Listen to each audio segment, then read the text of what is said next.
Ang panitikang ito ay isinulat ni Dr. Jose Rizal.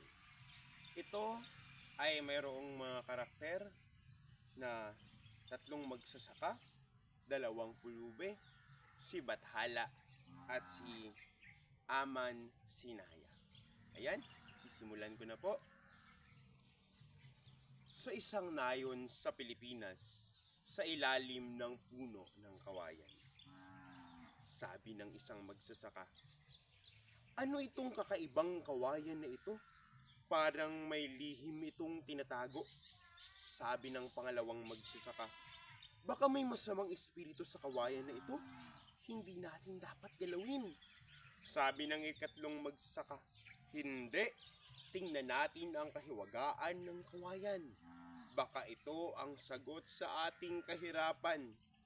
Ang mga magsasaka ay nagtulungan at binuksan ang kawayan. Sabi ng unang magsasaka, "Anong kahulugan ito? Mayroong dalawang pulubi sa loob ng kawayan."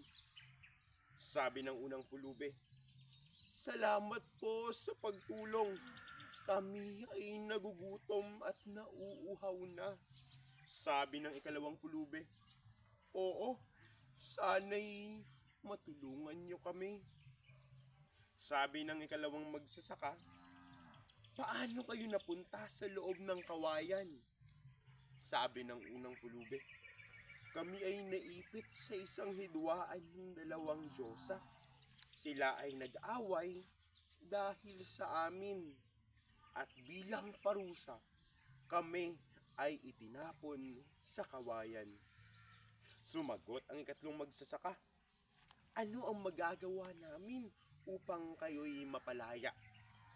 Sagot ng ikalawang pulube, "Ang tanging paraan ay ang pagpapatawad sa aming pinag-awayan, sina Bathala at Aman Sinaya." Sabi ng unang magsasaka, "Ipapaalam namin ang inyong mensahe sa mga Diyosa. Huwag kayong mag-alala. Kami ay makikipag-usap sa kanila." Ang mga magsasaka ay lumapit sa mga Diyosa. Sabi ni Bathala, "Bakit kayo naririto? Hindi namin kayo kailangan." Sagot ni Aman Sinaya, "Huwag kayong matakot, mga magsasaka. Kami ay nagbabati na." Sabi ng ikalawang magsasaka, "Mga Diyosa, kami ay humihingi ng tulong. Pakawalan ninyo ang dalawang pulube sa kawayan." Sabi ni Bathalang nag-aalangan, "Bakit namin gagawin yun?" Sabi ng ikatlong magsasaka, "Dahil ang pagpapatawad at pagkakaisa ay ang tanging daan patungo sa kapayapaan at kaunlaran." Sagot ni Aman Sinaya, "Tama kayo.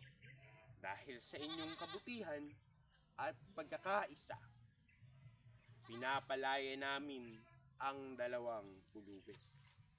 Sagot ng unang pulube, "Salamat po sa inyong tulong at kabutihan." Sagot ng ikalawang pulube, "Hindi namin makalilimutan ang inyong mabubuting puso." Sagot ng unang magsasaka, "Narito ang aming kahiwagaan. Ang pagtutulungan at pagkakaisa ay ang magbubuklod sa atin." Sabi ng ikalawang magsasaka, "Oo, sa pamamagitan ng pagpapatawad at pagmamahalan, magiging maunlad ang ating bayan." Ang lahat ay nagkasayahan at nagdiwang sa ilalim ng puno ng kawayan. Maraming salamat.